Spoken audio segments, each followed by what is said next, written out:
जय संविधान, जय भीम, महात्मा गांधी की जय, गोडसे मुर्दाबाद। देखिए, अभी तक हम लोग ये बात कर रहे हैं कि ईरान ने कैसा मुंहतोड़ जवाब इजराइल को और अमेरिका को दिया है, और पूरा विश्व आश्चर्यचकित होकर, अचंभित होकर ये ऐसी लड़ाई देख रहा है जिसे सोचा जा रहा था कि बिल्कुल अविजित है, उसे कोई हरा नहीं सकता। उसको अनपेक्षित रूप में एक ऐसे देश ने हरा दिया जिसकी शक्ति का अंदाजा विश्व को नहीं था। न केवल एक तरफा युद्ध हो गया, ईरान हावी पड़ने लगा, अकेला हवाई पड़ने लगा, इजराइल जैसे आयरन डोम के कंट्री को उसने उसके छक्के छुड़ा दिए,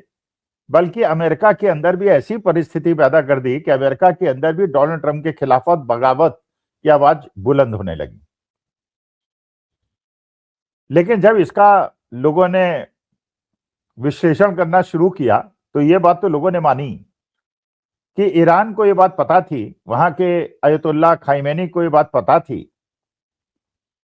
कि अमेरिका और इजराइल ईरान को कुचलने का प्रयास करेंगे, और जो वेनेजुएला में उन्होंने किया और बाकी देशों के साथ किया, उससे उनका दुस्साहस बहुत ज्यादा बढ़ चुका है और कभी ना कभी वो ऐसा करेंगे। 6 महीने पहले भी उन्होंने किया था, लेकिन जब ईरान ने पलटवार किया था तो उन्हें लगा कि इस समय पैर पीछे खींच लेना बेहतर है, लेकिन ईरान तब भी जानता था कि ये फिर ये करेंगे। तो ईरान ने अपनी पूरी मुकम्मल तैयारी शुरू कर दी थी, बल्कि तैयारी उन्होंने 20 साल से शुरू कर दी थी, और ऐसी तैयारी शुरू कर दी थी कि अगर लड़ाई 1-2 साल भी चले तो उसको जूझ सकें और उसमें अमेरिका और इजराइल को पस्त कर सकें। लेकिन उनकी असली लड़ाई इजराइल से थी और उनकी लड़ाई अमेरिका से नहीं थी। लेकिन अमेरिका को मजबूर कर दिया इजराइल ने कि किसी प्रकार से वो युद्ध में कूद जाए, क्योंकि इजराइल अकेले ईरान से लड़ने की हैसियत नहीं रखता था। ये बात इजराइल को भी पता थी, नेतन्याहू को भी पता थी, लेकिन उसने अमेरिका को डायरेक्टली इनडायरेक्टली फोर्स कर दिया कि लड़ाई में कूद पड़े। तो ईरान ने तो तैयारी पूरी कर रखी थी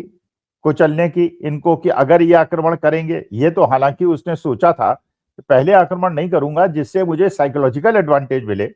मनोवैज्ञानिक एडवांटेज मिले, और ये एक ट्रैप में फंस गया इजराइल जब उसने गलती कर दी और पहला अटैक उसने ईरान पे कर दिया और उनके अयतुल्ला की। और इसके मामले में भी उन्होंने अमेरिका को गलत फहमी में रखा कि अयतुल्ला की मौत होने के बाद और उनके टॉप सोल्जर्स होने के बाद ईरान उसी प्रकार से घुटने टेक देगा जैसे वेनेजुएला ने टोक दिए। पूरे विश्व में कहीं उंगली नहीं उठी और वहां के राष्ट्रपति को उठा के वो अमेरिका ले आए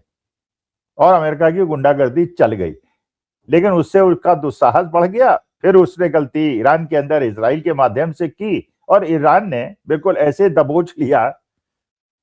जैसे कि एक बाज एक चूहे को दबोच लेता है।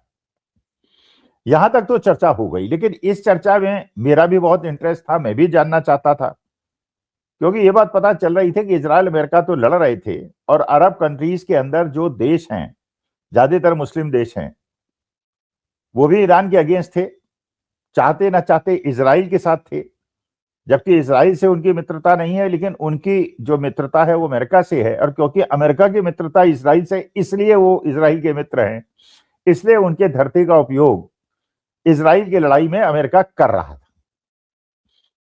हालांकि इन देशों में, सऊदी अरेबिया में, यूएई में, बहरीन में, कुवैत में, कतर में, ओमान में, सारे कंट्रीज के अंदर जनता के बीच में भावना थी कि अगर ये लड़ाई इजराइल ईरान की है तो हमारी धरती का उपयोग और हमारे तेल भंडारों का और हमारे आर्थिक व्यवस्था पे वार क्यों हो रहा है और हमारा देश का नुकसान क्यों हो रहा है। लेकिन इजराइल ने वो कर दिया था। लेकिन असली मुद्दा जो था, जो बाद में पता चला, और पहले से भी ये बात बिल्कुल पता थी कि जब इजराइल गाजा पट्टी के अंदर अत्याचार करता था,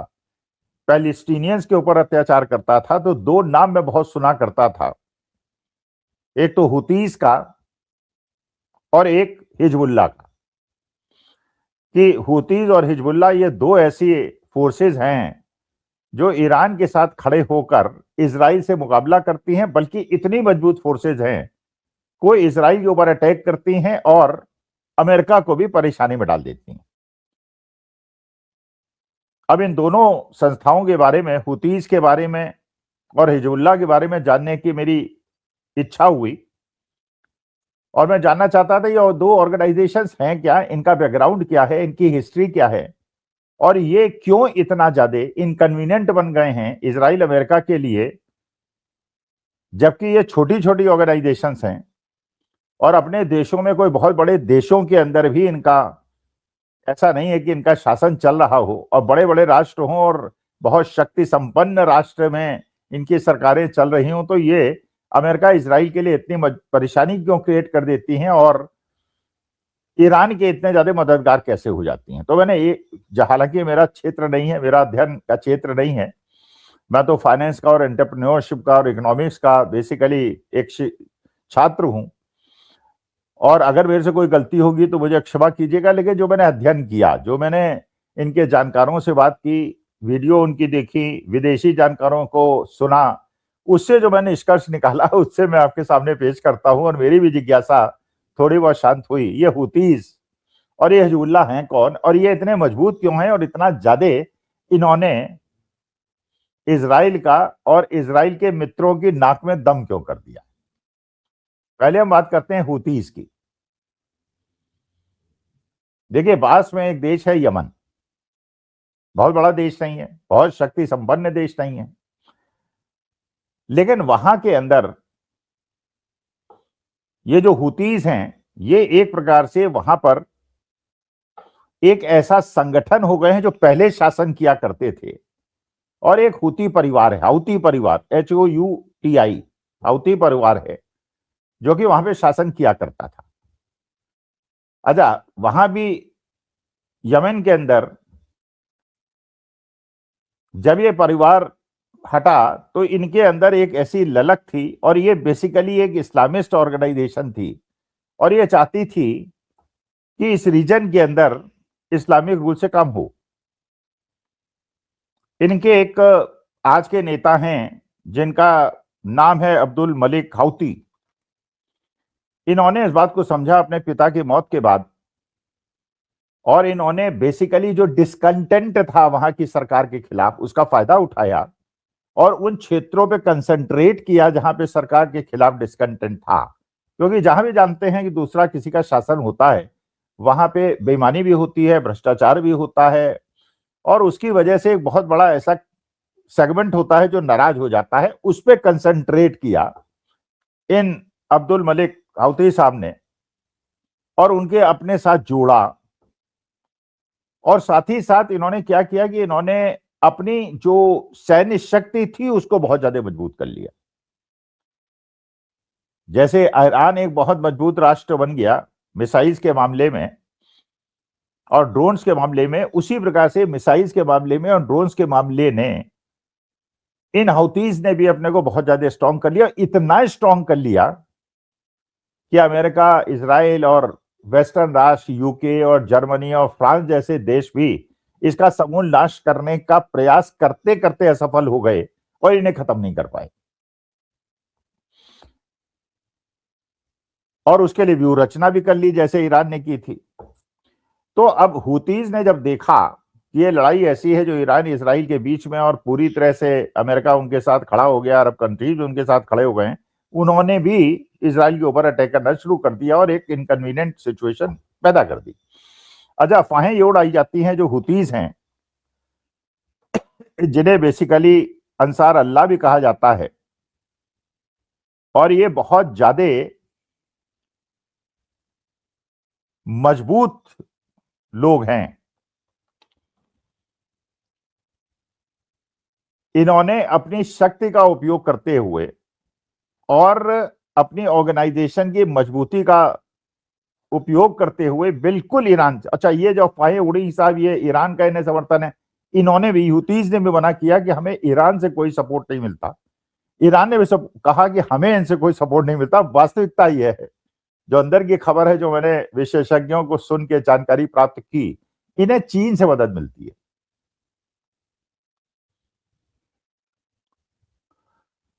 और चीन से इनको मदद मिलती है, और हिजबुल्लाह भी जो है,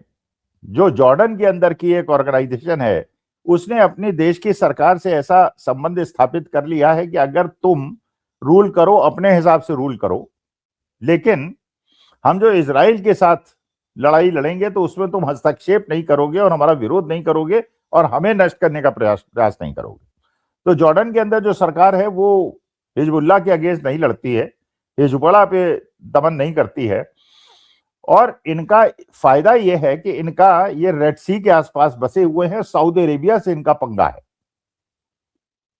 इनके मजबूती से सऊदी अरेबिया बहुत ज्यादा परेशान रहता है, और क्योंकि रेड सी वो इलाका है,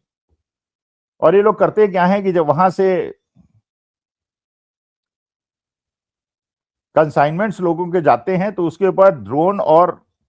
मिसाइल्स का अटैक करके उनको नष्ट कर देते हैं। तो इससे निजात पाने के लिए चीन ने ये एक नीति अपनाई कि इनसे कहा कि हम तुम्हें आर्म्स की मदद करेंगे, एमिनिशन की मदद करेंगे, लेकिन हमारे जो शिप्स हैं और कंसाइनमेंट्स हैं उस पर तो अटैक नहीं करोगे। तो म्यूचुअल अंडरस्टैंडिंग से चाइना और हिजबुल्लाह के अंदर भी एक समझौता बन गया और चाइना और हाउतीज के बीच में भी एक समझौता बन गया, और उसकी वजह से ईरान के इनडायरेक्ट सपोर्ट लेकिन चाइना की डायरेक्ट सपोर्ट की वजह से ये त्रिगुट ऐसा बन गया जिसने इजराइल के लिए आफत क्रिएट कर दी। और इनका एक नारा भी है हिजबुल्लाह का कि death to USA, death to Israel. इसका मतलब यह है कि ये लोग basically they want to destroy Israel. और ईरान की प्रिपरेशन, हुतीज की प्रिपरेशन और हिजबुल्लाह की प्रिपरेशन की वजह से, जिसके पीछे चाइना का हाथ है और चाइना का भी इंटरेस्ट है कि उनके शिप और कंसाइनमेंट पर अटैक ना हो, इसलिए वो सपोर्ट करता है। और जिस प्रकार से यूक्रेन के अंदर अमेरिका ने और नेटो ने सपोर्ट करके रूस के नाक पे दम किया हुआ है, उसी प्रकार से मौके का फायदा उठाकर इजराइल और ईरान के बीच के युद्ध में चीन और रूस ने ईरान का, हौतीस का और हिजबुल्लाह की मदद करके उनके लिए परेशानी क्रिएट कर दी है। तो हमारे लिए परेशानी क्रिएट करो, हम तुम्हारे लिए परेशानी क्रिएट करें। तो मतलब ये समझ में आता है कि हौतीज बड़ी स्ट्रॉन्ग ऑर्गेनाइजेशंस हैं, मिसाइल्स और ड्रोन टेक्नोलॉजी में बहुत ज्यादा हैं, और क्योंकि जो हिजबुल्लाह है उनकी ऐसी लोकेशनल एडवांटेज है कि वो सऊदी अरेबिया के लिए बहुत बड़ा खतरा है और रेड सी के पास बैठे हुए हैं, इसलिए वो उसका उपयोग कर सकते हैं अपनी एक न्यूसेंस वैल्यू क्रिएट करने के लिए, जो ईरान ने भी दिखा दिया। उसके बाद एक लीवरेज है, ये स्टेट ऑफ हॉर्मोज को वो डिस्टर्ब करके पूरे वर्ल्ड को डिस्टर्ब कर सकता है। और अगर उससे जो दुर्व्यवहार हुआ है उनके अयतुल्लाह के ऊपर आक्रमण करके उनकी शहादत हुई है और उनके जनरल्स को मारा, 165 बच्चों को मारा है, तो ये तीन ऑर्गेनाइजेशन जो एक प्रकार से ऐसे लीवरेज का यूज करके इजराइल और अमेरिका को परेशानी में डाल रहे हैं कि आज के तारीख में लगता यह है कि अमेरिका आया था ईरान के अंदर सत्ता परिवर्तन के लिए, लेकिन ऐसा न हो कि इजराइल और अमेरिका की सत्ता परिवर्तित हो जाए, कहीं हम उसी चक्कर में हमारे देश में भी सत्ता परिवर्तित हो जाए। नमस्कार, धन्यवाद और प्रणाम।